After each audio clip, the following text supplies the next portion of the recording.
Happy New Year mga kasweldo! January na naman. Alam nyo na ibig sabihin yan. Tax refund season na naman. Hindi ka pa rin ba marunong mag-compute ng annualization? May nakita akong calculator. Tara, check natin. So ito nga mga kasweldo, yung annualization calculator na gusto kong i-share sa inyo. Yan, so ito yung link niya. Ilalagay na lang din namin sa description para madali nyo siyang ma-access.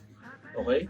So itong calculator na to, kompleto na siya from January hanggang December, yung po pwede natin lagyan.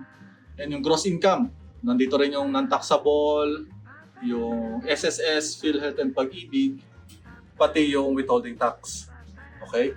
Tapos dito sa pinakababa, meron na ring 13th month na pwede natin paglagyan. Okay, so paano ito gamitin? So kung gusto nyo matest yung accuracy na itong annualization calculator, meron ditong sa taas na quick fill na button. Yan. So ang gagawin lang natin, lagay lang tayo ng basic salary. Lagay natin yung 30,000. Yung palagi kong example. Then click apply. So kung makita nyo, mag-auto-populate na yung basic salary from January to December. Mag-auto-compute na rin yung SSS, PhilHealth and Pag-ibig, pati yung withholding tax. Okay?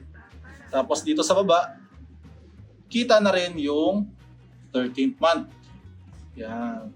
So ang gagawin lang natin ay i-click lang natin yung calculate annualized tax. Yan. So kung makita natin dito sa taas, andito na yung annualization results. Okay? So makita natin meron tong refund na 0.60. Yan. So meron na tayong calculator ng annualization. And then yung breakdown kung paano siya na-compute nandito sa baba. Detail breakdown, yung whatsoever, yung nasa video natin before. Okay? Yan. So, nandito na rin yung annual income tax table. And kompleto na siya, guys. Okay? So, try muli natin. Panibagong senaryo. So, quick fill ulit. Ang gawin natin ay 100,000. Yan. Then, apply. Mag-auto-populate yan. Okay, from January to December and hanggang monthly withholding tax niya. Okay? So, ang gawin natin, dito sa 13th month, check pala natin itong 13th month. So, sa 13th month, meron siyang na-receive na 100K din kasi hindi naman tayo nag-compute ng absent, tardy.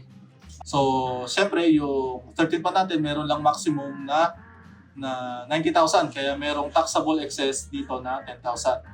Okay? Pag-click natin yung calculate annualized tax. Yan. So makita natin dito sa taas, payable pa siya ng 2,499.40. Okay? Ang reason nito ay dahil dito lang sa 13th month pay na field kasi hindi tayo nag-compute ng tax dito sa 13th month. So yung 2,000 most likely kinuha siya dito sa 10,000 na taxable excess. Okay, so yun lang. Hopefully makatulong to sa inyo guys.